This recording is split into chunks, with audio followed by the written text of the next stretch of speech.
Hello friends, कैसे हैं आप सब। स्वागत करती हूं आपके अपने चैनल मदर्स ग्ली पर। तो दोस्तों, प्रेगनेंसी में एक जो सिम्टम्स होता है वो होता है वाइट डिस्चार्ज का। तो आज हम इसी के ऊपर बात करेंगे कि आखिर ये वाइट डिस्चार्ज होता क्यों है और इससे कहीं बच्चे को कोई नुकसान तो नहीं होता है और इसके क्या फ़ायदे होते हैं। ये जो वाइट डिस्चार्ज होता है या वेजाइनल डिस्चार्ज होता है, ये बनता है मेनली पानी से, म्यूकस से और कुछ सेल्स से जो कि सर्विक्स और वेजाइना में प्रेजेंट होते हैं, और कुछ हेल्दी बैक्टीरिया से जो कि वेजाइना का पीएच मेंटेन करके रखते हैं जिससे कि कोई इन्फेक्शन ना हो। मेनली फ़र्स्ट प्रेगनेंसी में क्या होता है कि माँ को बहुत टेंशन होती है कि ये वाइट डिस्चार्ज आखिर क्यों हो रहा है और इससे कहीं बच्चे को कोई नुकसान तो नहीं होगा पेट में। तो आज हम इसी के ऊपर बात करेंगे। तो चलिए शुरू करते हैं। सबसे पहले बात करते हैं कि वाइट डिस्चार्ज होने के क्या कारण होते हैं, कि आखिर ये वाइट डिस्चार्ज होता क्यों है प्रेगनेंसी में। तो फ्रेंड्स, जब प्रेगनेंसी कंटिन्यू होती है तो जो दो हार्मोन्स होते हैं, एस्ट्रोजन और प्रोजेस्टेरोन, इनका लेवल जो है बढ़ जाता है प्रेगनेंसी को मेंटेन करने के लिए, जिसकी वजह से जो सर्वाइकल की मसल्स होती हैं और जो वेजाइनल मसल्स होती हैं उनको सॉफ्ट रखना पड़ता है, जिसकी वजह से वाइट डिस्चार्ज होता है। सेकेंडली, जब यूट्रस में जो है बच्चा होता है तो उसको जो है ब्लड सप्लाई की ज़्यादा ज़रूरत होने लगती है, जिसकी वजह से यूट्रस में ब्लड सप्लाई का लेवल बढ़ जाता है। एक्चुअली होता क्या है कि जब ब्लड सप्लाई यूट्रस में बढ़ जाती है तो जो बाकी ऑर्गन्स होती हैं उनकी जो ब्लड सप्लाई होती है वो कम हो जाती है, जिसकी वजह से नॉर्मली आपने देखा होगा जब फर्स्ट ट्राइमेस्टर में जो है थकावट ज़्यादा रहती है, नींद ज़्यादा आती है, ये इसी का कारण होता है, क्योंकि जो ब्लड सप्लाई बाकी ऑर्गन्स में जानी होती है वो जो है कम हो जाती है, और यही कारण है वाइट डिस्चार्ज का भी। वाइट डिस्चार्ज मतलब ये होता है कि प्लाज्मा जो है फ़िल्टर होके जो सेल्स होते हैं एक्स्ट्रा वो बाहर निकलते रहते हैं, इसी को ही वाइट डिस्चार्ज कहते हैं।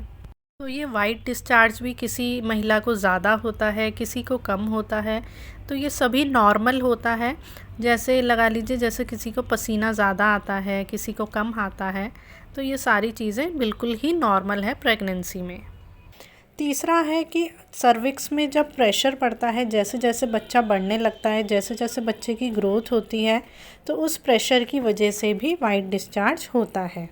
जब यूट्रस की लाइनिंग में जो है प्रेगनेंसी इम्प्लांट हो जाती है, मतलब जब एम्ब्रियो चिपक जाता है, तो उस टाइम जो है प्रोजेस्टेरोन हार्मोन का लेवल बढ़ने लगता है और इसकी वजह से वाइट डिस्चार्ज होने लगता है।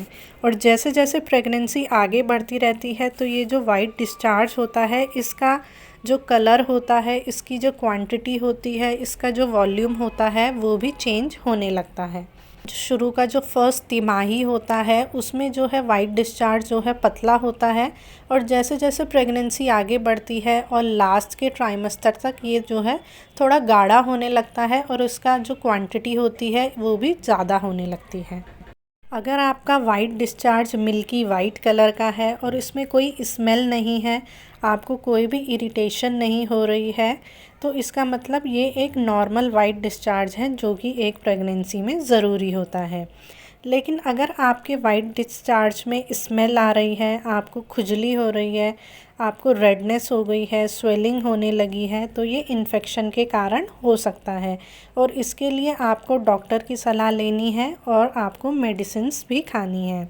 जो वाइट डिस्चार्ज होता है वो एक तरीके से प्रोटेक्शन मैकेनिज़्म प्रोवाइड करता है आपके सर्विक्स की लेयर को, जिससे कि अगर कोई भी बैक्टीरियल इन्फेक्शन है तो वो ऊपर तक ना जाए, मतलब जिससे बच्चे को कोई भी नुकसान ना हो और वो पानी के साथ साथ सीधा बाहर निकल जाए।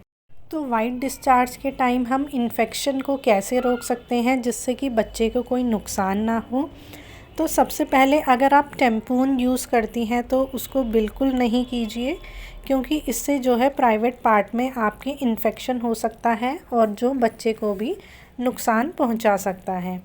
दूसरा, जो भी आप पैंटी यूज़ करती हैं वो अच्छे से क्लीन होनी चाहिए, और अगर आपको वाइट डिस्चार्ज ज़्यादा हो रहा है तो आपको कम से कम एक बार अपनी पैंटी को चेंज कर लेना चाहिए। इसके अलावा जो है आप अपने प्राइवेट पार्ट को किसी भी वेजाइनल वॉश से क्लीन कर सकती हैं। मार्केट में काफ़ी सारे वेजाइनल वॉश आते हैं, इंटीमेट वॉश के नाम से, या फेमिनिन वॉश आते हैं, जिससे कि आपको इन्फेक्शन का ख़तरा कम हो जाएगा। तो आई होप दोस्तों आपको ये आज का वीडियो पसंद आया होगा। पसंद आए तो वीडियो को लाइक कर देना एंड चैनल को सब्सक्राइब कर देना एंड साथ में बेल आइकन को भी प्रेस कर देना, जिससे कि हमारी नेक्स्ट वीडियो की नोटिफिकेशन आपके पास आ सके। और अगर आपके मन में कोई भी सवाल है तो आप कमेंट सेक्शन में पूछ सकते हैं। तो मिलते हैं नेक्स्ट वीडियो में। Thank you so much for watching.